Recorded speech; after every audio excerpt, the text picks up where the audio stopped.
Hola, muy buenos días. Que el Señor me les bendiga en esta mañana. Qué bueno poder estar nuevamente en la casa del Señor y escuchar su palabra y alabarle, adorarle juntos, como dice el Señor en su palabra, juntos en armonía y poder también disponer nuestro corazón para escuchar lo que Él quiere para nosotros hoy. Y vamos hoy a cerrar la serie que hemos estado desarrollando sobre Juan el Bautista, sobre el personaje del Nuevo Testamento que fue llamado por Jesús como grande, una persona grande. De todos los personajes que habían existido hasta el Antiguo Testamento, todo el Antiguo Testamento y el Nuevo Testamento, y comenzando por lo menos el ministerio de Jesús, Jesús dijo en Mateo capítulo 11, les aseguro que entre los mortales no se ha levantado nadie más grande que Juan el Bautista. Y es interesante que Jesús lo considera grande porque tal vez, como lo hicimos la primera semana, cuando pensamos en personajes de la Biblia que consideramos grandes, que consideramos importantes, tal vez Juan el Bautista no fue el primero que nos pasó por la mente, pero para Jesús sí, no lo dudó. Y dijo, de los que habían nacido hasta ese momento, el más grande de todos había sido Juan el Bautista. Entonces algo podemos aprender de él, de su vida, de su ministerio, como lo hemos venido haciendo las pasadas 2 semanas, las 2 semanas anteriores. ¿Qué hizo este hombre tan digno merecedor de ese elogio tan grande del Señor Jesús? Y eso es importante para nosotros porque si queremos ser grandes, nuestra preocupación debería ser grande a los ojos de Jesús, más cuando Jesús en la segunda parte del versículo 11 abre la puerta para otras personas más cuando dice, les aseguro que el más pequeño en el reino de los cielos es más grande que él. Y ahí es donde nosotros entendemos que también podemos ser grandes, pero a los ojos de Jesús, y para ser grande a los ojos de Jesús, tenemos que aprender los principios, por lo menos que rigieron la vida de Juan el Bautista. ¿Qué debemos hacer? Y hasta ahora hemos hablado de que Juan vivió una vida extraordinaria desde la perspectiva del Señor, fue diferente, se santificó, se apartó para el Señor, fue una persona humilde y vivió con un propósito muy grande aún desde su nacimiento y como lo vamos a ver hoy, desarrolló ese propósito. Hoy vamos a hablar 2 aspectos más que tal vez no son nuevos, pero vienen a reforzar lo que ya hemos hablado en semanas anteriores, porque tienen que ver más bien con su ministerio y con su servicio, con el ministerio y el servicio que desarrolló Juan el Bautista. Y les invito a que tengan su Biblia allí abierta en el Evangelio según Marcos, capítulo 1. Y es interesante que Marcos, el primero de los evangelios en tiempo, usted dirá, no, pero el primero es Mateo, pero en cuanto a la escritura, se cree que el primero que se escribió o el primero que circuló muy probablemente fue el Evangelio según Marcos, por su brevedad.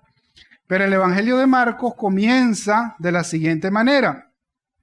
Dice así, comienzo del Evangelio de Jesucristo, el Hijo de Dios. Hace la introducción, el Evangelio de Jesucristo, el Hijo de Dios. Y luego dice, sucedió como está escrito en el profeta Isaías, mira, voy a enviar a mi mensajero delante de ti, el cual preparará tu camino. Voz de uno que grita en el desierto, preparen el camino del Señor, háganle sendas derechas.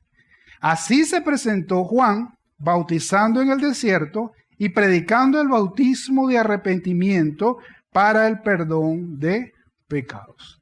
Entonces ahí vemos cómo comienza Marcos, el Evangelio de Jesús, pero comienza introduciendo a Juan el Bautista como el mensajero prometido por el profeta Isaías que venía a preparar el camino del Mesías. Entonces, Juan el Bautista, entre otras cosas, fue grande por el mensaje que predicó. La función que vino a cumplir tiene que ver con su mensaje. Ya lo hemos dicho en semanas anteriores, la palabra allí mensajero tiene la idea de heraldo, de aquella persona que iba antes de un rey a anunciar y a preparar todo lo relacionado con la llegada de ese rey. Pero no solamente la preparación fue solo que cuando Juan llegó, automáticamente la gente debía pensar, ay, ya viene el Mesías después de él. No fue solamente su presencia o su ministerio como tal, sino su mensaje fue un mensaje que sirvió de introducción para el Evangelio del Señor Jesucristo. ¿Por qué? ¿Cuál fue el mensaje que predicaba Juan? Lo tenemos ahí en el texto. Dice que Juan vino preparando el camino del Señor, dice el versículo 4, se presentó en el desierto, bautizando en el desierto, predicando que el bautismo de arrepentimiento. Y este mensaje de Juan el Bautista fue la preparación para que viniera Jesús. ¿Por qué la preparación para que viniera Jesús? Porque el mensaje de Juan no estaba completo todavía. El mensaje de Juan, aunque fue muy oportuno y muy preciso para el momento, y era lo que la gente necesitaba escuchar en el momento, pero su mensaje solamente fue una parte de algo más grande que venía después. Su mensaje estaba basado en el arrepentimiento. ¿Y qué es el arrepentimiento? ¿Qué entendemos por arrepentimiento? Uno piensa tal vez que arrepentimiento es que si yo agarro mi carro y me voy para Valencia y agarro autopista y a mitad de camino digo, ay no, me arrepiento, ya no voy para Valencia y me regreso. Pero tiene una idea, el arrepentimiento bíblico tiene una idea mucho más profunda porque tiene la idea de reconocimiento de pecados. Y ese fue el mensaje de Juan el Bautista. El arrepentimiento, como dice el texto, la última parte del versículo 4, para el perdón de pecados. ¿Y por qué eso es tan importante? Porque es el primer paso para la salvación. El primer paso para ser salvo es el reconocimiento de nuestra condición como pecadores. Y eso Juan le tocó introducirlo, por decirlo de alguna manera, aunque ya los profetas venían hablando de eso. Ya Dios en el Antiguo Testamento había mandado a los profetas a dar un mensaje de arrepentimiento, pero Juan, después de 400 años de silencio profético, aparece otra vez llamando a las personas al arrepentimiento. Entonces, luego del mensaje de Juan, viene Jesús y se introduce un nuevo mensaje, que es el mensaje de la fe en el Señor Jesucristo. Entonces tenemos dos ideas: arrepentimiento para perdón de pecados y fe en el Señor Jesucristo. Juan no habló todavía de fe en el Señor Jesucristo. ¿Por qué? ¿Por qué Juan no habló de fe en el Señor Jesucristo? Jesús todavía no había comenzado su ministerio. ¿Me explico? Entonces, él hablaba solamente en un principio de arrepentirse. Pero hoy en día nosotros sabemos, lo que hemos profundizado en las Escrituras, entendemos el mensaje del Evangelio, que el Evangelio consta de dos cosas: arrepentimiento, que es reconocimiento de que somos pecadores, y luego fe en el Señor Jesucristo para poder ser salvo. Son importantes las dos, son necesarias las dos. Yo no puedo ser salvo solamente con arrepentirme y decir, ay, que soy un pecador, he pecado, he hecho cosas malas delante de Dios. Eso no es suficiente. Tengo que creer en Jesús. Pero tampoco puedo ser salvo si solo creo en Jesús, si yo todavía no estoy consciente de que necesito un Salvador, si no me considero pecador. De hecho, hay personas que a veces están engañadas porque creen, no, sí, yo creo en Jesús, pero no se consideran pecadores. Nunca se han considerado pecadores. Nunca han entendido a profundidad para qué el Señor Jesús murió en una cruz. Y uno entiende que el Señor Jesús murió en una cruz para salvarme cuando yo reconozco que soy pecador y que yo no me puedo salvar a mí mismo.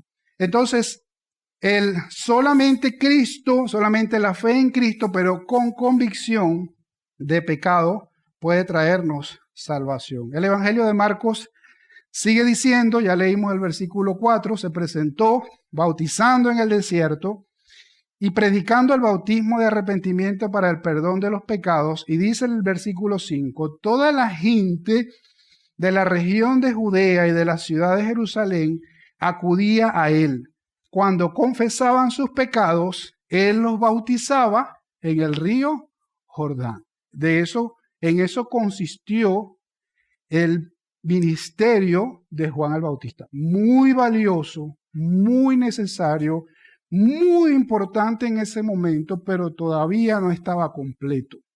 Faltaba algo más.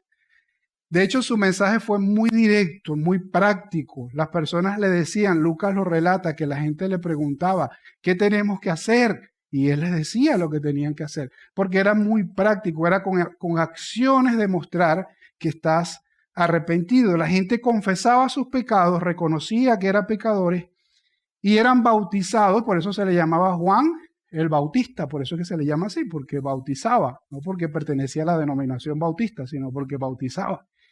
Entonces, y era un elemento que no era muy común, porque en la antigüedad solo se bautizaban a los gentiles que querían hacerse judíos, es decir, a los que no eran judíos, que querían hacerse judíos, los bautizaban como una señal de iniciación. Pero aquí Juan estaba bautizando aún hasta judíos que se arrepentían, que reconocían su pecado.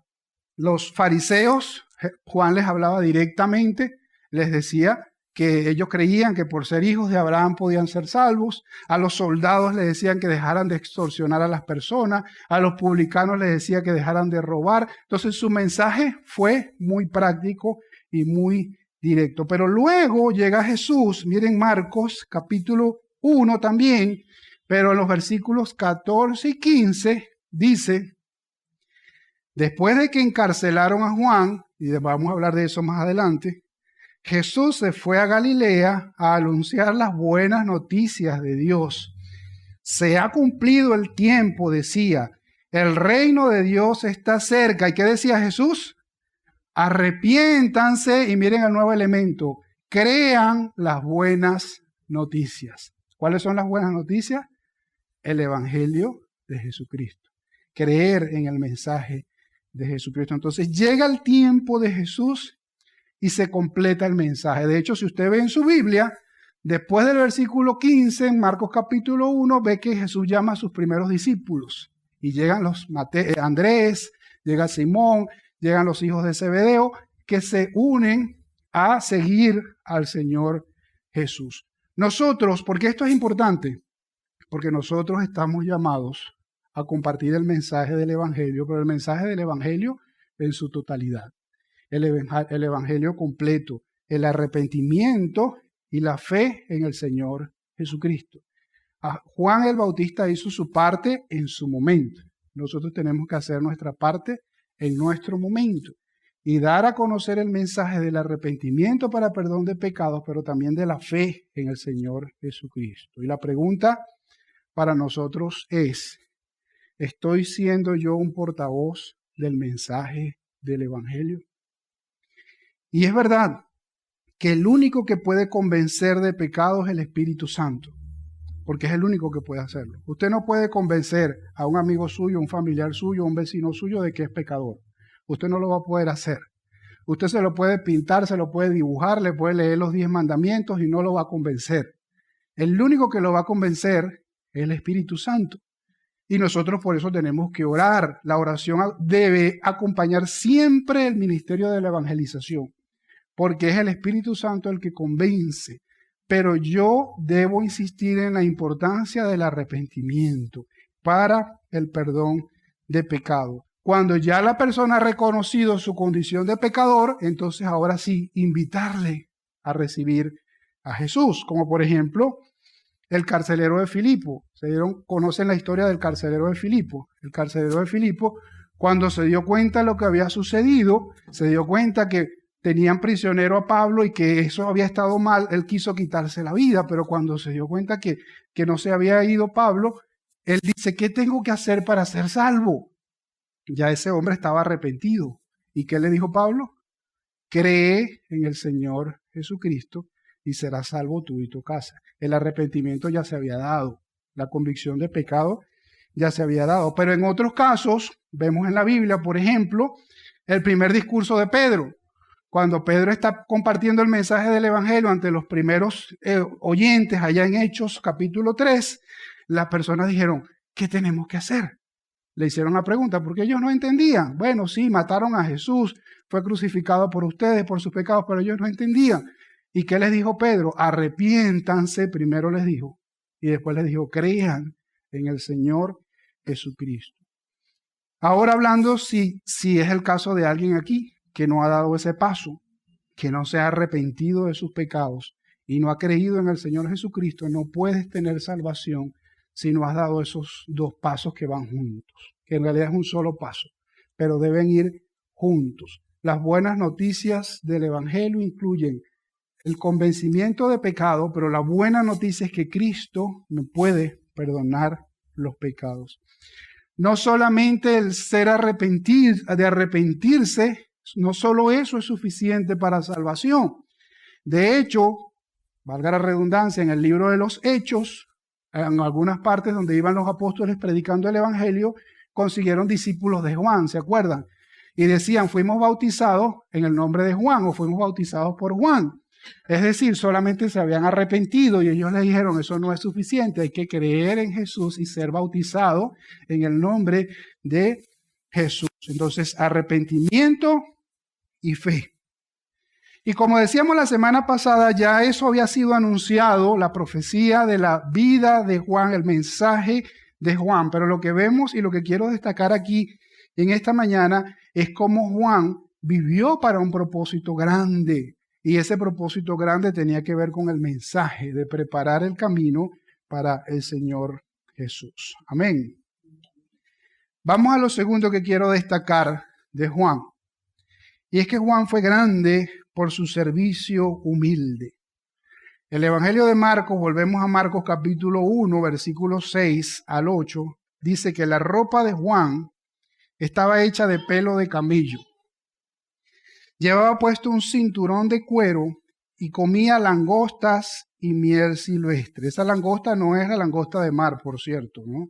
Era literalmente saltamontes grandes, ¿ok? Predicaba de esta manera: después de mí viene uno más poderoso que yo. Ni siquiera merezco agacharme para desatar la correa de sus sandalias. Yo los he bautizado a ustedes con agua, pero Él los bautizará con el Espíritu Santo. Una de las cosas que más me llama la atención de Juan es su servicio humilde, porque él sabía que él era solo un precursor de Jesús. Y a pesar de que tenían un nexo sanguíneo con él, porque era un primo de él, él sabía que él era solamente un instrumento para preparar la llegada a Jesús. Y Juan no llegó de manera ostentosa, a hacer un ministerio de una manera ostentosa, porque bueno, yo soy primo del Mesías. No.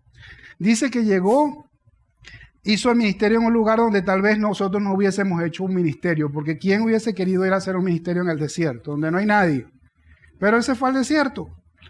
Y allí en el desierto se vestía con un cinturón de cuero, con pelo de camello y un cinturón de cuero, que dicen los comentaristas que es la ropa que usaba Elías. Y se acuerdan que había una profecía que antes de que Jesús viniera iba a venir alguien con el poder de Elías. Entonces su vestimenta no era una vestimenta ostentosa como los líderes religiosos de ese momento, que andaban con togas, con batas, y ustedes lo han visto tal vez en las películas, cómo se comportaban con arrogancia y miraban al pueblo así por encima del hombro.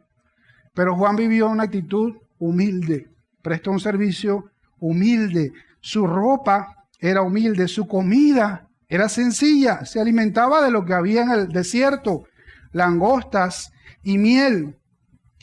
Vivió una vida sencilla. No deberíamos tener nada que decir, nada que recriminar de Juan el Bautista porque fue muy sencillo. Pero ¿qué pasó con Juan el Bautista? Más bien le llamaban, algunos decían que estaba loco, que estaba fuera de sí. Los que no querían creer decían que estaba fuera de sí. Pero la sencillez de Juan el Bautista lo hizo grande, porque él vivió para exaltar a Jesús. Él dice, viene uno después de mí que ni siquiera merezco agacharme para desatarle la correa de sus sandalias. Él sabía que Jesús era mucho más grande que él. La pregunta es, vivimos nosotros para exaltar a Jesús. Nuestro propósito de vida es poner en alto a Jesús. Ya en el bautismo de Jesús, cuando Jesús llega, Juan le dice, no, yo no merezco esto. Jesús tuvo que decirle, tienes que hacerlo porque te toca hacerlo. Pero Juan no estaba orgulloso ni haciendo fanfarria porque él era el que iba a bautizar a Jesús. Y si vamos a Juan capítulo 3, versículo 26, esto fue después que ya Juan había bautizado a Jesús, le vinieron a Juan con un chisme. ¿Y cuál chisme que le vinieron a traer a Juan? Dicen, aquellos fueron a ver a Juan y le dijeron, Rabí, fíjate, el que estaba contigo al otro lado del Jordán, de quien tú diste testimonio, ahora anda bautizando y todos acuden a él. A lo mejor los que lo hicieron fueron para que Juan se picara, para que Juan se molestara. Mira, este que tú bautizaste anda por allá y ahora la gente lo está siguiendo a él. ¿Qué dijo Juan? Nadie puede recibir nada a menos que Dios se los conceda. Ustedes me son testigos de que dije, yo no soy el Cristo, sino que he sido enviado delante de él. A él le toca crecer y a mí menguar. A él le toca crecer. ¿A quién? A Jesucristo. Y a mí me toca menguar. Esa debería ser un principio de vida para nosotros. Que a medida que vamos creciendo en la vida cristiana, como dice un coro que vamos a cantar al final, yo voy menguando y el Señor va creciendo. Cada vez debiera ser más Cristo que yo. Juan lo tenía muy claro, que él solo era un intermediario para que otras personas conocieran a Jesús. Pero lamentablemente a veces hay personas que disfrutan de promocionarse ellos mismos. Y a veces hasta en el contexto cristiano del servicio, hay personas que disfrutan de promocionarse ellos y su ministerio y hablar de lo que están haciendo para que la gente diga, oh, mira, cuánto trabaja para el Señor. Y no estamos llamados a eso, estamos llamados a dar a conocer a Jesús, a exaltar a Jesús, a hacer lo que le dijeron a Juan, que todos acudían ahora a Jesús. Bueno, nosotros estamos llamados a hacer eso. Ojalá que por todo lo que nosotros hagamos, todos acudan a Jesús. Todos a mi alrededor acudan a Jesús. Pero si yo me exalto a mí mismo, me convierto en un tropiezo para que las personas vean a Jesús.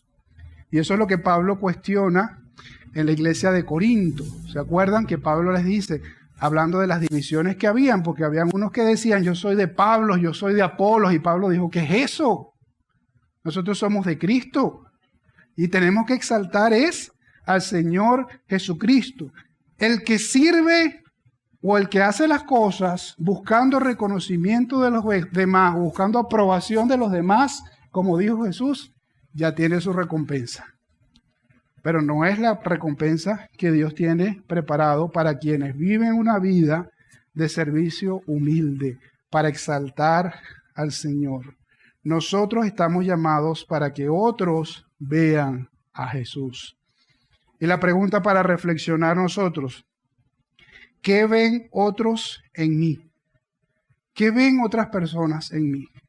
Y hay 3 textos que quiero compartir con ustedes que tienen que ver con eso y nos deben poner a pensar siempre en qué es lo que nosotros queremos que otras personas vean en mí. Segunda a los Corintios 3:5 dice, no es que nos consideremos competentes en nosotros mismos, dice la palabra del Señor, nuestra capacidad viene de Dios.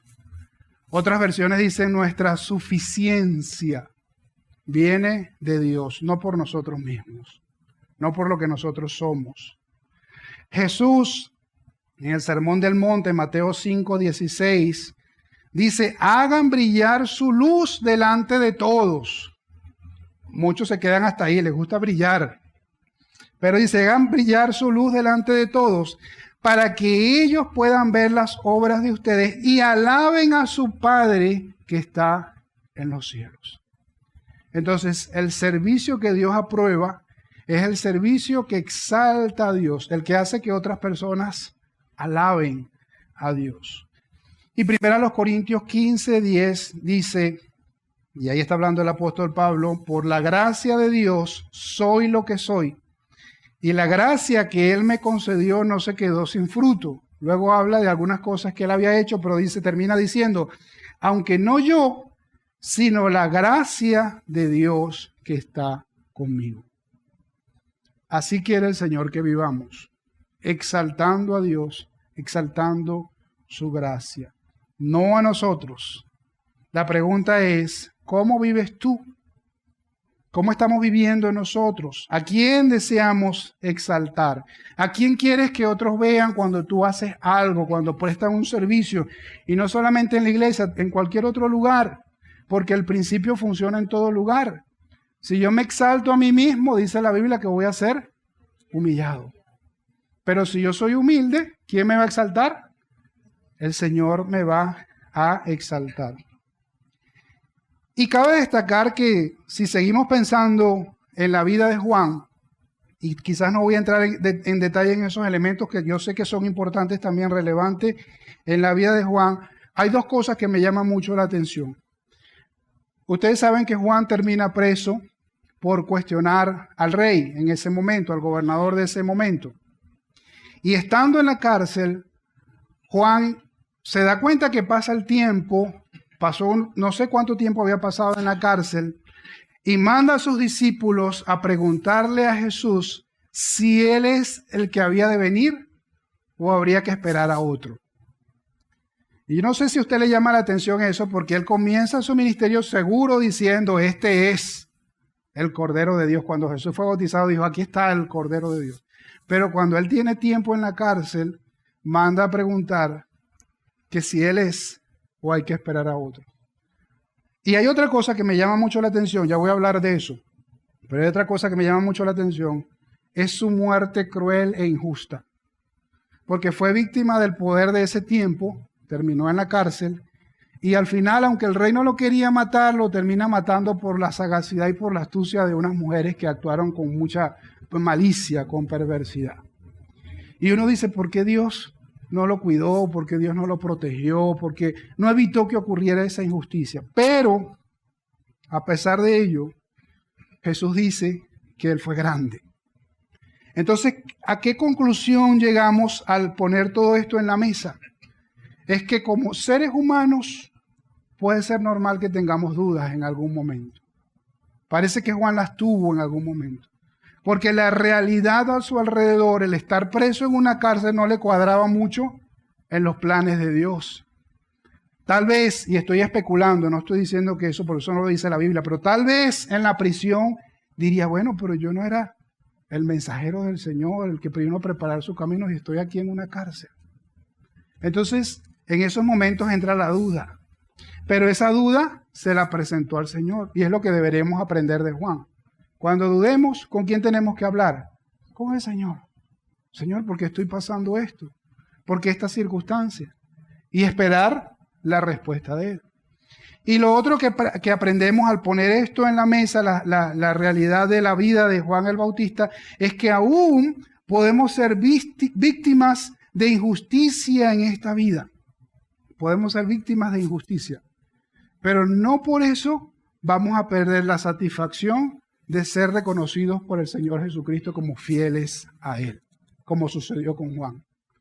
Juan fue víctima de una injusticia y murió como víctima de una injusticia. Aparentemente el mal triunfó y ahí uno se pregunta, ¿por qué el Señor permite esas cosas? Pero Dios tenía un propósito y eso no quitó que Juan fuese exaltado por Jesús como alguien grande, como alguien que entró en lo que algunos llaman el hall de la fama de la fe, porque el ministerio de Juan es destacado aún en Hebreos capítulo 11, donde habla de los grandes héroes de la fe.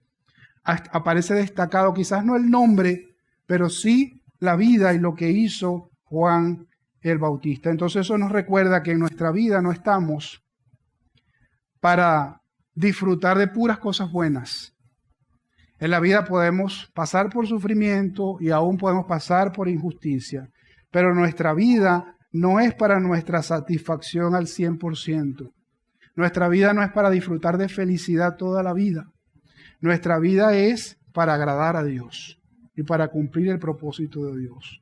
Aunque algunas veces eso pueda afectar nuestra comodidad, aunque algunas veces eso pueda afectar lo que a mí me parezca que es correcto.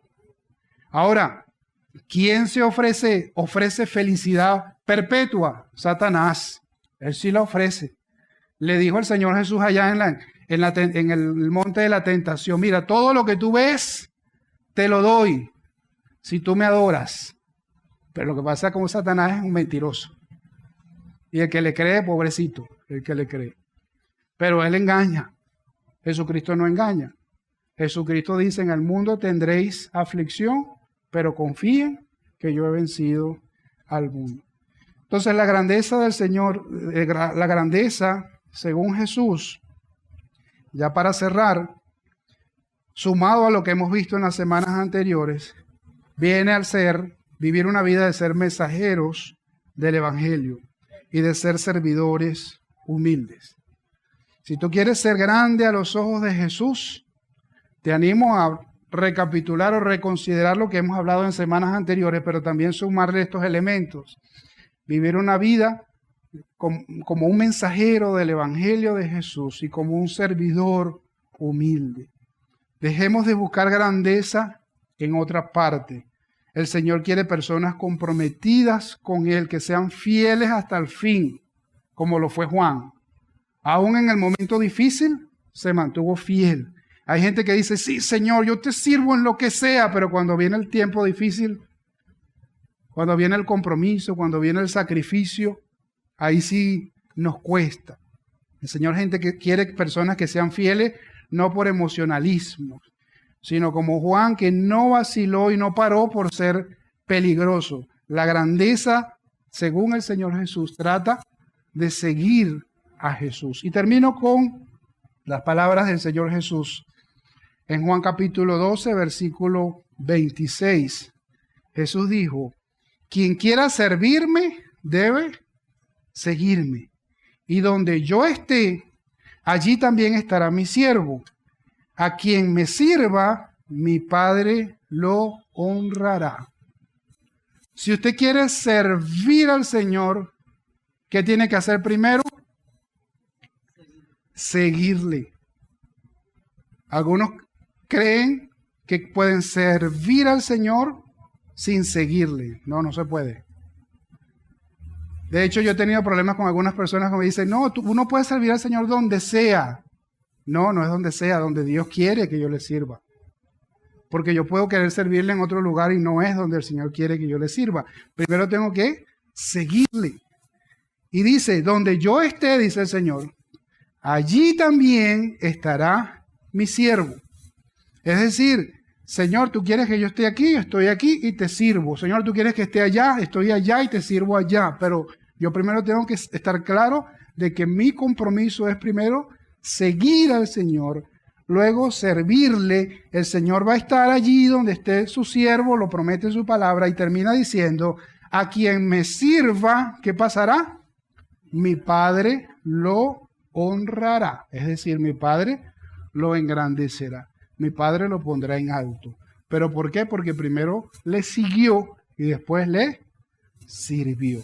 Amén. Les invito a orar. Mi Dios, te damos muchísimas gracias por tu palabra, que es viva y que es eficaz, Señor. Gracias por tu amor, por tu bondad, Señor. Gracias por la vida de un hombre como Juan el Bautista, Señor, quien es ejemplo para nosotros de un servicio fiel, de un servicio humilde, comprometido con el mensaje que tú le habías dado en su tiempo, Señor. Ayúdanos a vivir una vida comprometidos con el mensaje que tú quieres que compartamos hoy en día, Señor. Y ayúdanos a prestar un servicio en humildad, ligado a ti, ligado a tus propósitos, ligado a tu voluntad, Señor. Padre, si hay alguien en esta mañana que nos ha dado el paso de abrir su corazón, de reconocer su condición de pecador y de abrir su corazón a ti, te pido, Señor, que toques su vida en este momento, Señor, y él pueda abrir su corazón a ti y recibirte como su Señor y Salvador, oh Dios. Padre, y ayúdanos a todos quienes estamos aquí, que hemos asumido un compromiso por servirte, en seguirte primero y luego servirte en humildad, Señor. Confiando en que tal vez no disfrutemos de los mayores beneficios y de las mayores victorias, Señor. Pero lo más importante para nosotros es que tú nos halles fieles, Señor. Y por eso nos rendimos, nos postramos delante de ti. Te damos muchísimas gracias. En el nombre de Cristo oramos, Señor. Amén.